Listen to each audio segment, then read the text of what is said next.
एक case discuss करेंगे जहाँ पे एक पेशेंट 80 वर्षीय हैं और इनको टेकीकार्डिया हो रहा है। क्या हो रहा है? टेकीकार्डिया। ये ऊपर देख रहे हैं हार्ट रेट कितना आ रहा है? नॉर्मली कितना होना चाहिए? नॉर्मल हार्ट रेट होना चाहिए 72। कितना? 72। ठीक है, हमारा अगेंस्ट 72 हार्ट रेट चल रहा है 124। तो मोटा मोटा समझिए कि 50 बीट्स पर मिनट ज़्यादा चल रहा है। तो आज हम जानने की कोशिश करेंगे कि हमारे मरीज़ में अगर दिल की गति ज़्यादा चल रही है तो इसको कहते हैं टेकीकार्डिया। क्योंकि रिथम रेगुलर है तो इसको कहेंगे साइनस टेकीकार्डिया। अगर रिथम रेगुलर ना होती तो क्या कहते? एरिथमिया। क्या कहते? एरिथमिया। तो ऐसे मरीज़ की जब आप पल्स लेंगे तो पल्स कैसे आएगी? बहुत अच्छी 5 पल्स आएंगी, टक टक टक टक टक दुड़ुम।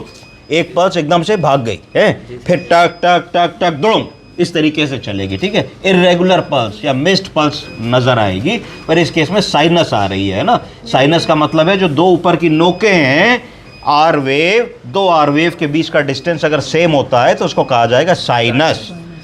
तो ये एक पार्ट हो गया। अब मुद्दा आज का आता है कि हमारे मरीज़ में पल्स बढ़ी क्यों है। तो क्या ऐसे दिमाग में हमारे 5 कारण 10 कारण आएंगे कि अगर हमें एक मरीज़ मिले, हम ड्यूटी पे हैं और हमने उसकी पल्स देखी और पल्स 130, 120, 140 आ रही है अगेंस्ट 72, तो क्या चीज़ें दिमाग में आएंगी? आप बताइए।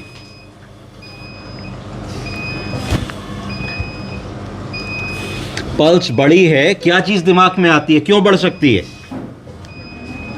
पल्स बढ़ेगा, कोई स्ट्रेस लेगा या तनाव में बढ़ जाती है। ठीक है, मैंने मान लिया। उस तनाव की बड़ी पल्स को पेल्पिटेशंस कहते हैं। क्या कहते हैं? पेल्पिटेशन। की मरीज आता है, कहता है डॉक्टर साहब एकदम से कुछ देख लिया तो धड़कन हो गई। वो एक पार्ट हो गया है ना, पर अब पता नहीं इन्होंने देखा कि नहीं देखा, तनाव हुआ कि नहीं हुआ। और बताओ।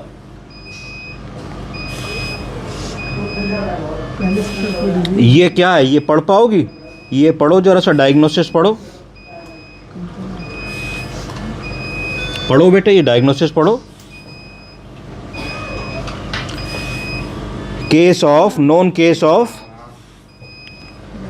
Diabetes mellitus second with B bilateral. B बटेल का मतलब bilateral. Calculus with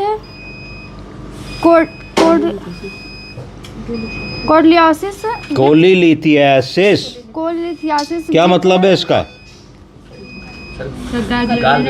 gall bladder में स्टोन। आगे आइए। With TB.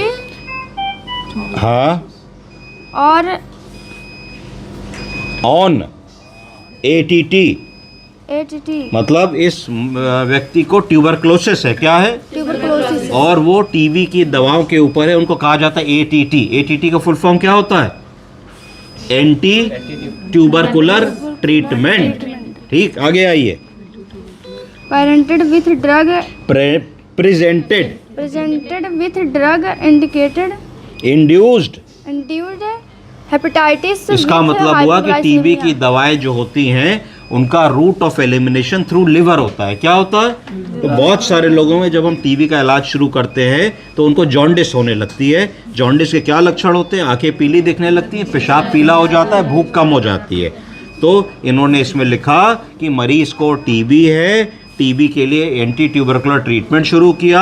Anti tubercular treatment शुरू करने के बाद उनके लिवर में सूजन आ गई, जॉन्डिस होने लगी, जिसको हमने कह दिया drug induced hepatitis.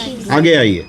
With glycaemia and liver SOL cause query with hypoglycaemia. और इस प्रकरण में इनकी शुगर भी कम हुई। अल्ट्रासाउंड में लिवर में कुछ गांठें निकली। गांठें कैसी हैं ये अभी पता नहीं है क्योंकि हम बायोप्सी नहीं कर पाए हैं। तो गांठें अच्छी भी हो सकती हैं। अच्छी का मतलब है कि नॉन कैंसरस, और कैंसरस भी हो सकती हैं, टीबी की वजह से भी हो सकती हैं। ठीक है जी। तो ये इस कागज़ पे लिखा, ये इस केस का प्रेजेंटेशन है। अब हमारा अभी का सवाल ये आ रहा है कि इनकी हार्ट रेट बढ़ी है, पल्स रेट बढ़ी है, जिसको टेकीकार्डिया कहते हैं। इनमें क्यों हो रही है? क्या क्या कारण हो सकते हैं? तो सीखिए। सबसे पहला टेकीकार्डिया का कारण हो सकता है फीवर। क्या? फीवर। जब भी मरीज की पल्स बढ़ी होगी तो as medical and paramedical team आपके दिमाग में ये बात जानी चाहिए कि कहीं इसको बुखार तो नहीं है। अगर किसी का भी बुखार 101, 102, 103, 105 होगा तो उसकी पल्स बढ़ जाएगी। ठीक है जी। तो टेम्परेचर लेके थर्मामीटर से आप रूल आउट कर सकते हैं। दूसरी चीज़ क्या हो सकती है पल्स ज़्यादा होने के लिए? पेन। अगर किसी भी व्यक्ति को पेन होगा तो भी उसकी पल्स बढ़ जाएगी, उसको टैकीकार्डिया होने लगेगा। तो दो सरल चीज़ें हमने बता ली कि साहब देख लेंगे बुखार तो नहीं है, देख लेंगे किसी प्रकार का कोई दर्द तो नहीं। तीसरा कारण क्या हो सकता है? अगर किसी भी मरीज़ का बीपी बहुत लो या हाई होगा तो भी पल्स बढ़ जाएगी। लो बीपी को क्या कहते हैं? हाइपोटेंशन। हाई बीपी को क्या कहते हैं? हाइपरटेंशन। तो हाइपरटेंशन अगर बहुत ज़्यादा बीपी होता है तो उसको हाइपरटेंसिव क्राइसिस भी कहते हैं। क्या कहते हैं? Hypertensive crisis. खूब तेज बीपी हो जाता है, 210/110, दिमाग में सूजन आने लगती है, चक्कर आने लगता है, आदमी को बेहोशी आने लगती है, तो भी पल्स बढ़ सकती है।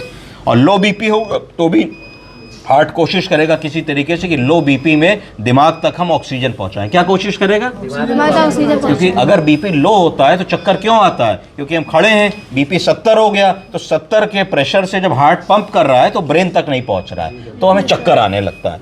तो चक्कर ना आए इसके लिए हार्ट में जो कंप्यूटर लगा है SA नोड और AV मोड, वो कोशिश करते हैं कि अब और तेजी से हार्ट को बीट करें कि किसी तरीके से ब्रेन तक हम ब्लड पहुंचा दें और आदमी गिरे ना।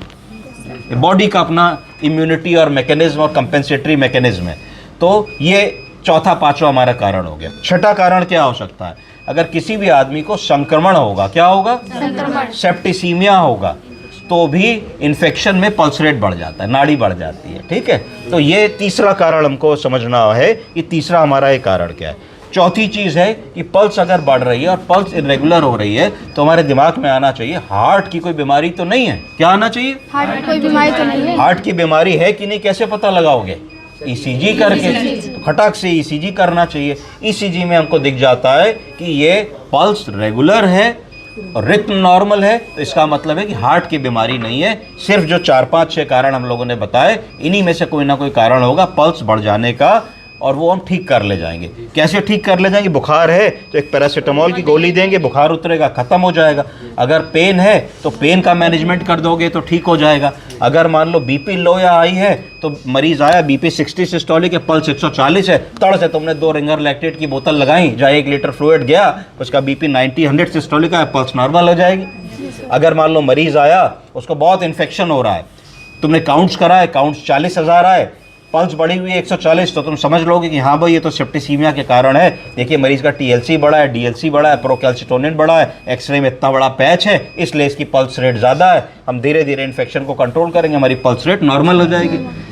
तो ये मेजर कॉजेज़ हैं जो हमको याद होने चाहिए, पता होने चाहिए अगर कभी भी कोई आदमी हमारे पास टैकीकार्डिया करके आ रहा है। जैसे कि इन्होंने कहा कि पैनिक या एंग्जाइटी में भी बढ़ जाता है। तो अगर कोई ऐसा आदमी आया है जो एंग्शियस बहुत है कि साहब वो कल हमारा एग्ज़ाम है और हम पढ़ रहे थे, या कल हमारा कुछ टेस्ट है, या कल हमें कहीं जाना है, हमें एंग्जाइटी हो जाती है, पैनिक हो जाते हैं और पल्स आपको बहुत ज़्यादा आ रही है, वहाँ ना बुखार की दवा से ठीक होगा, ना दर्द की दवा से ठीक होगा, तो वहाँ एंग्जाइटी की दवा से ठीक होगा। किस दवा से? एंजाइटी की दवा से। पर थोड़ी हिस्ट्री लेनी होगी, क्या एंग्जाइटी है, क्या उनको एग्ज़ाम का फोबिया है, क्या उनको ऐसा होता है, तो फिर वो उसको डील करोगे। कौन सी बेस्ट दवा जानते हो, ड्रग ऑफ चॉइस? अगर किसी को एंग्जाइटी के कारण पल्स बढ़ रही है तो कौन सी दवा देने से पल्स ठीक होगी?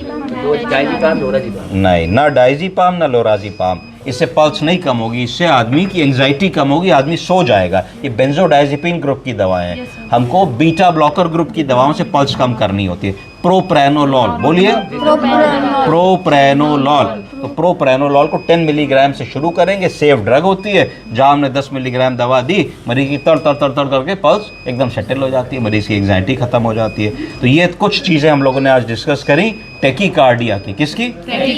अगली क्लास में हम लोग आपको इसकी उल्टी चीज़ सिखाएंगे। क्या सिखाएंगे? टैकीकार्डिया का उल्टा क्या है? ब्रेडीकार्डिया। ब्रेडीकार्डिया के बारे में बात करेंगे कि अगर मरीज को ब्रेडीकार्डिया हो रहा है तो क्या कारण हो सकते हैं, ब्रेडीकार्डिया से कैसे जान तक जा सकती है, ब्रेडीकार्डिया को कितना ज़रूरी है कंट्रोल करना, पेसमेकर क्या होता है, पेसमेकर कितने प्रकार के होते हैं, इंटरनल पेसमेकर क्या होता है, टेम्परेरी पेसमेकर क्या होता है और एक्सटर्नल पेसमेकर क्या होता है, इसके बारे में हम लोग अगली क्लास में बात करेंगे। कोई सवाल आप लोगों के? Any question?